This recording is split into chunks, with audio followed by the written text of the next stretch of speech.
So hi guys, welcome back to our channel learn math with Ajay sir में मैं आप सभी का स्वागत करता हूं। सो गाइस, आज की इस वीडियो में हम कक्षा 9वीं के अध्याय संख्या पद्धति की प्रश्नावली 1.5 में बची शेष क्वेश्चन को, शेष सवालों को हम हल करने वाले हैं। सो गाइस, बिना वीडियो में देर किए हुए आइए हम बढ़ते हैं सवालों की तरफ। सो गाइस, जैसे कि आप क्वेश्चन नंबर देख सकते हैं, सवाल 3 देख सकते हैं कि आपको याद होगा कि पाई को एक वृत्त की परिधि यानी सी और उसका व्यास मान लीजिए कि डी के अनुपात से परिभाषित किया जाता है, अर्थात pi equal to C upon D है। यह इस तथ्य का अंतर विरोध करता हुआ प्रतीत होता है कि पाई एक अपरिमेय संख्या है। इस अंतर विरोध का निराकरण आप किस प्रकार से करेंगे? सो गाइस, निराकरण करने से पहले हम कुछ छोटी सी बातें जान लेते हैं कि मान लीजिए कि हमारे यहाँ पे क्या हुआ, ये वृत्त हो गया, ये वृत्त का केंद्र हो गया और केंद्र से ये जो घिरा हुआ भाग है, जो ये लाइन आपको दिख रही है जिस इससे घिरा हुआ है, इसी को तो हम क्या कहते हैं, परिधि। और आप जानते हैं कि व्यास जो होता है, यहाँ से ये एक रेखा होती है जो कि केंद्र को प्रतिच्छेद करता हुआ अन्य परिधि के बिंदु तक मिलती है, उसको हम क्या कहते हैं, व्यास।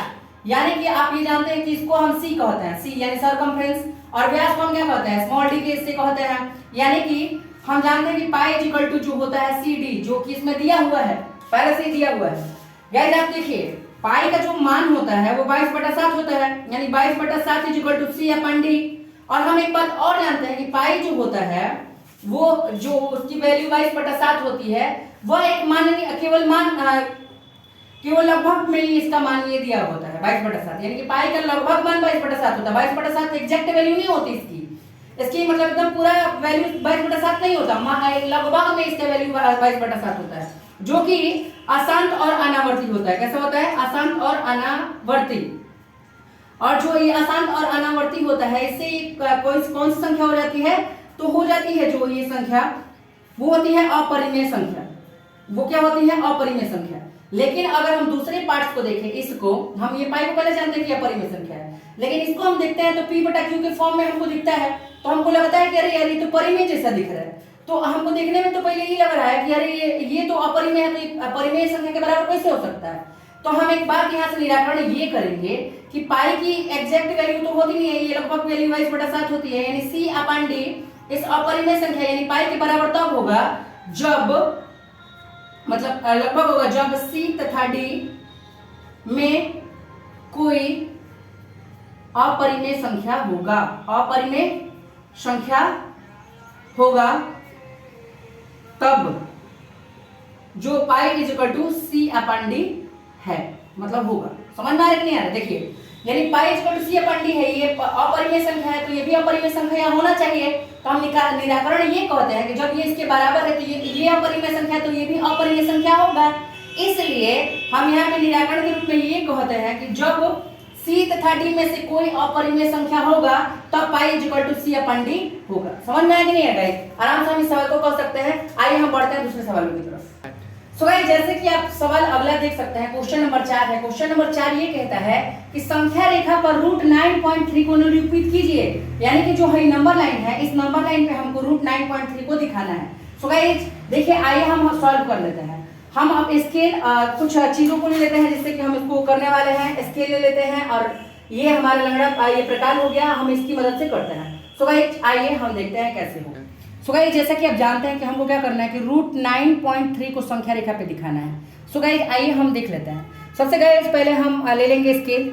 स्केल की मदद से हम जो भी बिंदु लिखने वाले हैं, पहले आप देख लीजिए कैसे बना रहा हूँ, उसके बाद हम आप संरचना देख लीजिए कैसे मैं कर रहा हूँ, उसके बाद जो पॉइंट्स लिखनी होगी उसको हम आपको आराम से बता देंगे, एक एक करके लिखवा भी देंगे। सो गाइस देखिए, सबसे पहले हम क्या करेंगे कि स्केल से 9.3 का क्या करता है, 3 इतना दूर हम एक रेखा खींच लेते हैं। यहाँ से देखिए, आप स्केल की मदद से आराम से खींच सकते हैं। यहाँ पे आप लीजिएगा, यहाँ से आराम से 9.3 सो आप खींच लीजिएगा। मैंने खींच लिया, ठीक है, दिखा गाइस आपको 9.3 हमने खींच लिया। उसके बाद क्या कीजिए कि फिर 1 सेंटीमीटर 9.3 जो ए बी है आपने खींच लिया, ए और बी आपने खींच लिया। फिर आप क्या कीजिए कि फिर 1 सेंटीमीटर और इस रेखा को बढ़ा दीजिए। देखिए यहाँ से हमने क्या किया, 1 सेंटीमीटर और इस रेखा को क्या करेंगे, बढ़ा देंगे। सो गाइस आप यहाँ पे पहले ये देखो कि मैंने क्या किया। मैंने ये किया कि ए बी नाम का एक रेखा खींचा और बिंदु सी तक 1 सेंटीमीटर और हमने बढ़ा लिया है, यानी इसकी जो डिस्टेंस है 9.3 है और इसका जो है 1 सेंटीमीटर मैंने और भी बढ़ा लिया था। फिर मैंने क्या किया कि अब हमको क्या करना पड़ेगा कि AC जो यहाँ पे रेखा बनी है उसमें ना हमको बीच का लाइन हमको निकालना होगा, यानी कि इसको जो बीच में इसको बांटता है, जिसमें बीच में ये बांटता है। सो गाइस हमको क्या करना होगा कि AC का जो है समद्विभाजक खींचना होगा, यानी कि AC के मध्य एक बिंदु O ऐसा समद्विभाजक बनाना होगा जो इसको बीच से काटे। सो गाइस हम सबसे पहले क्या करेंगे कि प्रकार की मदद से यहाँ पे बिंदु C पे इसको लगा लेंगे और आधा से अधिक लेके यहाँ पे क्या करेंगे कि एक चाप लगा लेंगे। जैसे कि आप देख सकते हो मैंने चाप लगा लिया। फिर क्या करेंगे कि इधर भी हम इसका एक चाप लगा लेंगे। फिर मैं क्या करूंगा कि बिंदु A से लेके यहाँ पे भी हमने क्या किया, यहाँ पे चाप लगा लिया, यहाँ पे किसी बिंदु पे काटा। फिर हमने क्या किया कि यहाँ पे भी हमने चाप लगाया। अब हम क्या करेंगे कि देखो यहाँ पे जो बिंदु ये है, इन दोनों को मैं स्केल की मदद से क्या करूंगा कि मिला लूंगा। जैसे कि आप देख सकते हो यहाँ पे आराम से मैंने मिला लिया, दिख रहा होगा गाइस। तो हमने इसको क्या किया, आराम से हमने इसको मिला लिया है। अब मिलाने के बाद आपने एक चीज नोटिस किया होगा कि ये क्या हो रहा है कि बिंदु किसी बिंदु O पे काट रहा है, जो क्या है कि इसका समद्विभाजक है। समझ में आ रहा है कि नहीं आ रहा है? यहाँ पे O पे क्या कर रहा है कि काट रहा है, जो इसका क्या है समद्विभाजक है। सो अब हम क्या करेंगे कि A से फिर क्या करेंगे कि A और जो AO है, AO या फिर जो OC है, इसमें किसी भी क्या करेंगे कि वृत्त की त्रिज्या मान लेंगे। इसको AO को हम त्रिज्या मान के एक अर्धवृत्त का निर्माण कर लेंगे। तो देखिए हम क्या करेंगे कि AO को हमने त्रिज्या माना और यहाँ से क्या किया कि अर्धवृत्त यहाँ पे खींच लिया है। यहाँ पे ध्यान से देखिए कि यहाँ पे मेरा अर्धवृत्त बन गया है। यहाँ पे ऐसे, यहाँ पे ऐसे कर दिया हमने। हालांकि आप समझ सकते हैं कि ऐसे हम यूजुअली हम लोग अर्धवृत्त बना लेंगे। जैसे कि हमने अर्धवृत्त बनाया, अब जैसे ही ये मेरा अर्धवृत्त बना, सो हम क्या करेंगे कि अर्धवृत्त बनने के बाद यहाँ से जो बिंदु B है ना, यानी कि A और C के बीच बिंदु B है, उस पे हम क्या करेंगे, उससे ना वृत्त की पे हम क्या करेंगे कि 90 अंश का कोण बनाते हुए, यानी कि हम कह सकते हैं कि एक तरीके से ये चंद्रमा का यूज करके यहाँ पे हम क्या करेंगे कि 90 अंश का कोण बना लेंगे, यानी कि यहाँ से यहाँ तक 90 अंश का कोण बन गया। अब क्या होगा कि हम इस बिंदु को थोड़ा और आगे तक बढ़ा सकते हैं। और देखिए जो बिंदु B से यहाँ पे जो लंब जा रहा है उसको हम क्या करेंगे, बिंदु D कहेंगे। अब क्या करेंगे कि बिंदु D की जो डिस्टेंस होगी वो 9.3 होगी, √9.3 होगी। यानी कि देखिए जो √9.3 हो रहा है यहाँ पे, तो हम इसको यहाँ पे दिखा नहीं सकते, हमको दिखाना है यहाँ पे। तो हम क्या करेंगे कि फिर यहाँ पे प्रकार लेंगे और प्रकार की मदद से यहाँ पे जो आ रहा है तो हम इससे क्या करेंगे कि इसको गिरा देंगे। यहाँ पे हम क्या करेंगे, इसको यहाँ पे बना लेंगे हम इसको विभाजित। और जहाँ पे ये जो है, जहाँ पे ये जो है ये, सो क्या होगा गाइस कि हम B और D को एक त्रिज्या मानेंगे यहाँ पे। और हम क्या करते हैं कि यहाँ से यहाँ पे हम क्या करेंगे कि चाप कर लेंगे। और जो यहाँ पे जहाँ पे प्रतिच्छेद करेगा ना, वो बिंदु हमारी क्या हो जाएगी, E होगी। और आप जानते हैं कि जो B और D है ना, वो बराबर है किसका, B और E का। यानी कि जो ये 9.3 था, अब ये 9.3 है। अब हम यहाँ पे क्या करेंगे, पॉइंट रूट में 9.3 को यहाँ पे दर्शा लेंगे। सो गाइस मैंने जो किया यहाँ पे, जो आकृति बनाई, उस आकृति को हम लिखेंगे कैसे, पहले हम ये समझ लेते हैं। एक बार और मैं रिपीट कर देता हूँ जिससे कि आपको आसानी से होगा। पहले हम क्या करेंगे कि 9.3 कैसे लाइन खींच लेंगे, जो AB होगा। फिर हम क्या करेंगे कि 1 सेंटीमीटर और इसको आगे बढ़ा लेंगे बिंदु C तक। फिर हमको क्या करना है कि इसका लंब समद्विभाजक खींचने के लिए, जैसे मैंने इस प्रकार की मदद से क्या किया, यहाँ पे काटा था, फिर मैं यहाँ पे भी काट लूंगा यहाँ पे रख के। फिर यहाँ पे से क्या करूँगा कि मैं इसको यहाँ पे काट लूंगा, फिर यहाँ पे भी काट लूंगा यहाँ से रख के ऐसे। तो यहाँ पे जहाँ पे ये काटूंगा तो ये क्या होगा कि इसको समान मात्रा में विभाजित करेगा, लंब समद्विभाजक हो जाएगा। तो जो बिंदु O होगा, और गाइस जो बिंदु O होगा तो हम क्या करेंगे कि AO को त्रिज्या मान के ऐसे क्या करेंगे कि एक ठो हम अर्धवृत्त का निर्माण कर लेंगे। जब हम ये अर्धवृत्त का निर्माण करेंगे तो क्या होगा कि यहाँ बिंदु जो भी है ना AC के बीच, उसमें क्या होगा कि यहाँ से एक बिंदु किसी बिंदु पे लंब डालेंगे जो B होगा, यानी कि 90 अंश का कोण बनाएंगे बिंदु D पे। सो क्या होगा, ये 90 अंश का हो जाएगा। यानी कि जो इसकी डिस्टेंस होगी, इसकी दूरी होगी, वो √9.3 होगी। हम क्या करेंगे कि अब इसको त्रिज्या मानेंगे और इसके हिसाब से क्या करेंगे कि इसको यहाँ पे थोड़ा लाइन ये पहले बड़ा कर लेंगे C को यहाँ तक। और फिर क्या करेंगे कि इसकी मदद से यहाँ पे रख के, और हमने क्या करना है कि यहाँ पे वो कर देना है। और ये जहाँ पे प्रतिच्छेद करेगा, यानी कि यहाँ पे मान लीजिए यहाँ पे प्रतिच्छेद करता है ऐसे यहाँ पे, तो जहाँ पे प्रतिच्छेद करेगा वहीं √9.3 होगा। और आइए गाइस हम देख लेते हैं कि कैसे हमको ये लिखना है। सो गाइस हमने ये आकृति बना लिया है, जैसे कि हमको मतलब बिंदु पे √9.3 को दिखाना था। अब हम लिख लेते हैं एक लाइन जो हम इसमें लिखेंगे। यहाँ पे हल के रूप में हम सबसे पहले क्या करेंगे, सबसे पहले हमने क्या किया, AB एक रेखा खींची, तो हम लिखेंगे कि सर्वप्रथम एक रेखा AB 9.3 खींच लेंगे। ठीक है, सबसे पहले हम क्या करेंगे कि AB सर्वप्रथम एक रेखा AB 9.3 सेंटीमीटर खींच लेंगे। समझ में आएगा नहीं, सेंटीमीटर खींच लेंगे। फिर 1 सेंटीमीटर बिंदु सी तक बढ़ा लेंगे। समझ में आ गए? सबसे पहले हम क्या करना है कि यहाँ से यहाँ तक की जो दूरी थी हमने क्या किया था 9.3 का खींच लिया था, और हमने क्या किया यहाँ पे बिंदु सी से यहाँ पे बी से सी तक 1 सेंटीमीटर और हमने क्या किया इसको इंक्रीज कर लिया था, बढ़ा लिया था। सो ये हमारा पहला पॉइंट हो गया। समझ गए गाइस? फिर हम दूसरा पॉइंट लिख लेते हैं। फिर हमने क्या किया कि यहाँ पे ए सी जो रेखा बनी है, रेखा पर लंब सम द्विभाजक खींच लेंगे जो एसी को बिंदु ओ पर काटती है। समझ में आया कि नहीं गाइस? हम क्या करेंगे कि उसके बाद क्या करेंगे, एसी जो रेखा है, एसी जो रेखा पर लंब समद्विभाजक खींच लेंगे, एसी रेखा पर लंब समद्विभाजक खींच लेंगे जो एसी को बिंदु ओ पर काटती है।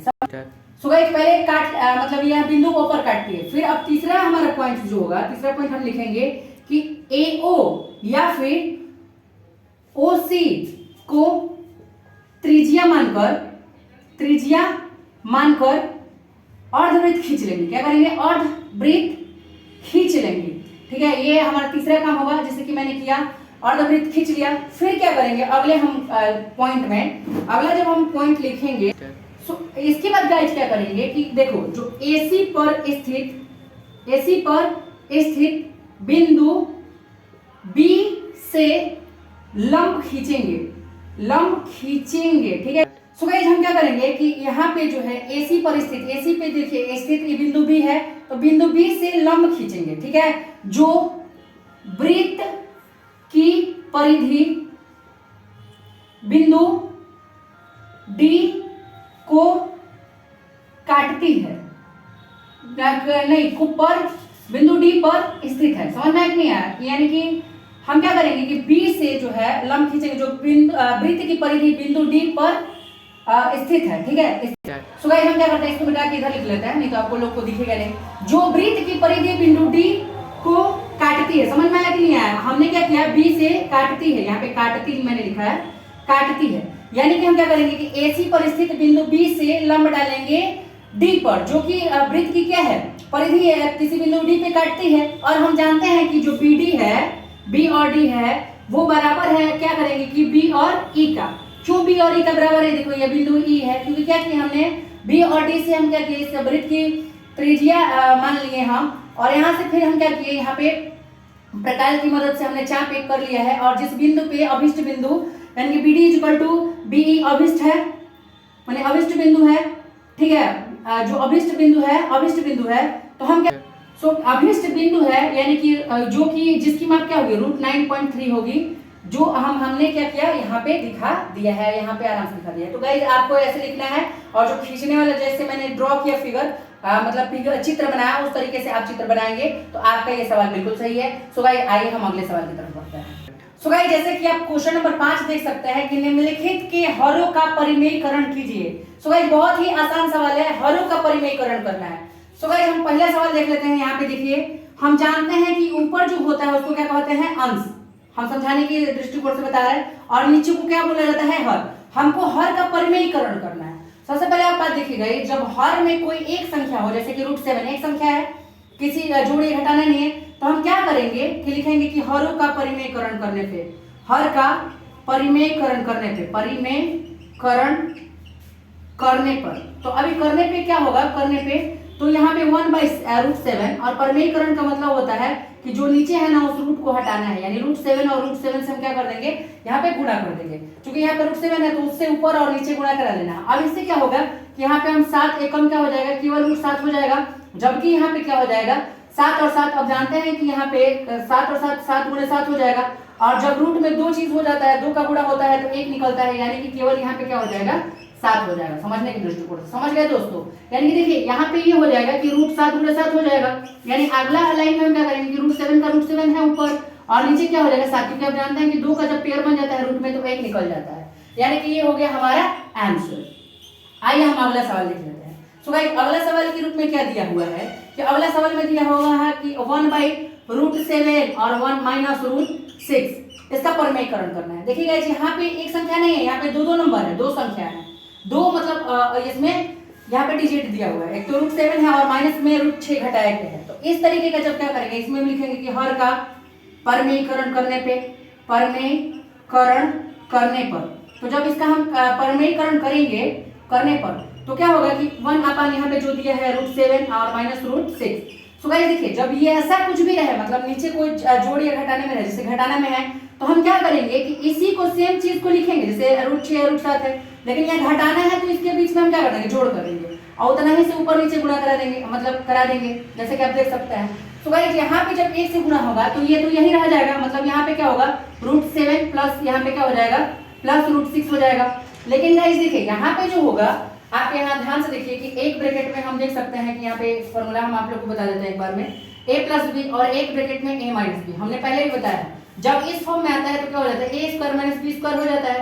यानी कि देखिए यहाँ पे a की जगह पे √7 है और b की जगह पे क्या है √6 है, यानी कि अगर हम यहाँ से देखें तो 7 का स्क्वायर यानी √7 का स्क्वायर हो जाएगा, यहाँ पे √7 का स्क्वायर हो जाएगा, यानी कि ये √7 का स्क्वायर हो गया। और यहाँ पे माइनस ये फॉर्मूला में होता है और फिर ये 6 b की जगह पे 6 है तो इसका स्क्वायर हो जाएगा। तो गाइस हम जानते हैं कि जब ऐसा कुछ होगा तो यहाँ पे √7 हो जाएगा प्लस ये √6 हो जाएगा और यहाँ पे क्या हो जाएगा 7 का स्क्वायर मतलब 7 × 7 यहाँ पे रूट में, यानी कि यहाँ पे ध्यान से देखिए यहाँ पे तो हम क्या, तो हम जानते हैं कि रूट में 7 × 7 हो जाएगा और हम -6 का स्क्वायर करेंगे, मतलब क्या हो जाएगा 6 × 6 होगा रूट में। ठीक, तो अब क्या होगा अगले लाइन में कि ये √7 और माइनस यहाँ पे प्लस √6 हो जाएगा और अपान में क्या हो जाएगा कि 7 7 होगा तो केवल 7 और माइनस यहाँ पे 6 हो जाएगा। यानी कि अगर हम देखें आंसर के रूप में हमारा क्या आएगा, तो आंसर के रूप में आएगा √7 प्लस √6 और बटा में 1 तो हम नहीं भी लिखेंगे तो चलेगा, यही हमारा क्या होगा आंसर, यानी कि 1 हम नहीं भी लिखेंगे तो चलेगा क्योंकि बटा में 1 से अधिक रहता है तो हम लिखते हैं। सो ये होगा जाएगा हमारा आंसर। सो गाइस आइए हम अगले सवाल को कर लेते हैं। अगले सवाल और भी आसान तरीके से हो जाएगा। यहाँ पे देखिए 1/ हमने क्या किया √5 प्लस √2, हम इसका परमेयकरण करने पे हम क्या लिखेंगे कि का परमेयकरण करने पे, परिमेयकरण करने पर, तो जब हम परमेयकरण करेंगे तो कैसे करेंगे भाई, हम जानते हैं कि यहाँ पे देखो √5 प्लस √2 दिया है, दो संख्या है, डिजिट है, हम क्या करेंगे कि उतना ही से गुणा करेंगे, लेकिन यहाँ पे प्लस है तो यहाँ पे माइनस कर देंगे, ठीक है, और उतना से क्या करेंगे यानी √5 - √2 से ऊपर और नीचे गुणा करा देंगे, ये परमेयकरण हम कर रहे हैं। तो क्या होगा कि ये ऊपर 1 से गुणा होगा तो उतना ही आ जाएगा, माने √5 - √2। लेकिन जबकि यहाँ पे देखिए अभी हमने फॉर्मूला यूज किया, एक ब्रैकेट में जोड़ के एक ब्रैकेट में घटा के, तो क्या होता है कि a² - b² का, यानी a की जगह पे अब यहाँ पे क्या है कि 5 का स्क्वायर हो जाएगा और b की जगह पे क्या हो जाएगा √2 का स्क्वायर आ जाएगा। सो गाइस आपको अगर नहीं समझ में आ रहा है तो यहाँ पे देखिए, यानी एक ब्रैकेट में जोड़ और एक ब्रैकेट में जब घटाना होता है तो हम किसका फॉर्मूला लगाते हैं a² - b², यानी a की जगह पे जो रहेगा उसका स्क्वायर कर देंगे और b की जगह पे रहेगा उसका स्क्वायर कर देंगे, बीच में माइनस होता है, ये सवाल फॉर्मूला से होता है। तो देखो एक ब्रैकेट में क्या है √5 + 2 है और एक ब्रैकेट में √5 - 2 है, तो इसका हम करेंगे तो √5 का स्क्वायर और -√2 का स्क्वायर, यानी एक जगह पे 5 और ये, तो यहाँ पे देखिए ध्यान से क्या होगा, ये √5 हो जाएगा, ये -√2 हो जाएगा और देखो a² करेंगे यानी 5 का स्क्वायर करेंगे तो हम फिर बताए थे क्या होगा, रूट में 5 × 5 होगा और इसका करेंगे तो रूट में 2 × 2 होगा। आप जानते हो कि रूट में कुछ चीज रहता है और उसका जोड़ा बन जाता है तो निकल जाता है, तो ये √5 - √2 और यहाँ पे जो हो जाएगा 5 - 2, यानी कि एक्चुअली हमारा जो आंसर आएगा वास्तव में वो यही होगा, यानी √5 - √2 और बटा में 5 में से 2 गया तो यहाँ पे 3, यही हमारा होगा आंसर। आइए गाइस लास्ट वाले क्वेश्चन को देख लेते हैं, लास्ट एक क्वेश्चन बचा हुआ है। हम क्या करते हैं कि सवाल को लिख देते हैं और फिर यहाँ पे देखो और √7 - 2, अब देखो यहाँ पे क्या है कि √7 - 2 है, तो हम क्या करेंगे इसका परमेयकरण करने के, तो परमेयकरण करेंगे तो क्या होगा, यहाँ पे जो होगा √7 - 2 है और हम जानते हैं कि क्या करेंगे गुणा करेंगे किससे 7 रूट और प्लस 2, क्यों प्लस, क्योंकि यहाँ पे माइनस है तो प्लस से कराते हैं, तो यह देखो उतना ही से हम क्या करेंगे कि ऊपर नीचे गुणा करा लेंगे। अब कराएंगे तो ऊपर में हमारा जो आएगा वो लगभग यही होगा, लगभग नहीं वही होगा, मतलब √7 + 2 और बटा में क्या हो जाएगा, याद करिए वही फॉर्मूला, एक ब्रैकेट में a - b और एक ब्रैकेट में a + b, ये दोनों में से कोई भी पहले आगे पीछे हो सकता है, तो क्या होगा कि √7 का स्क्वायर यही ना होगा और -2 का स्क्वायर। और आप जानते हो गाइस यहाँ पे आप आराम से कर सकते हो कि यहाँ पे पहले ये तो उतर जाएगा ऐसे कि √7 - +2 यहाँ पे, और ये जो होगा 7 का स्क्वायर 7 हो जाएगा और माइनस यहाँ पे 2 का स्क्वायर 4 हो जाएगा, क्योंकि देखो ये रूट में नहीं है तो 2 का स्क्वायर 4 होगा। अब यहाँ पे देखो, यहाँ ध्यान से कि रूट 7 प्लस 2 और बटा में 3, हम इसी को आंसर कर सकते हैं। सो गाइस टोटल हमने क्वेश्चन को 1.5 को पूरी तरीके से सॉल्व कर लिया है। सो गाइस पूरी तरीके से सॉल्व कर लिया है। सो गाइस देखिए हमारी वीडियो थोड़ा लंबी हो रही है, लेकिन गाइस हमने हर एक पॉइंट को समझाने की कोशिश की है, तो थोड़ी वीडियो लंबी हो गई है। लेकिन ये लंबी वीडियो आपके लिए बहुत ही फायदेमंद है, क्योंकि हम शॉर्ट में भी बता सकते थे, लेकिन बताने से क्या होगा कि आपका वो समझ में आएगा नहीं, आपको वो डाउट हो जाएगा। सो गाइस आपको कोई डाउट नहीं रहे, इसलिए आप खुश रहिए, आप सवाल को सॉल्व करते रहिएगा। मिलेंगे एक अन्य वीडियो में। Bye bye, have a nice day.